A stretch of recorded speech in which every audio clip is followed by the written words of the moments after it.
Hey guys, what's up? In this tutorial we're going to show you how you can switch between uppercase and lowercase for your text in your Figma project. So let us get started.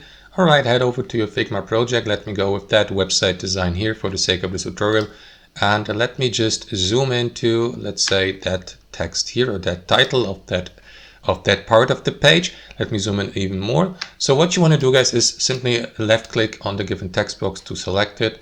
And after that, double click into it to select and to highlight your text. So here to the right on that customization panel, guys, head over to typography here.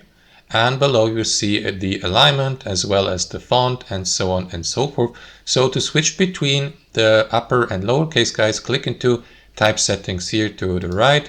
And after that, here under case, simply select your preferred upper or lowercase. Like for example, you can go with a title case, just like that, or a lowercase, uppercase, and so on and so forth, or leave it on default. So guys, that's how you switch between upper and lowercase and set, for example, capital letters or a title case on Figma. Thanks for watching and have a wonderful day.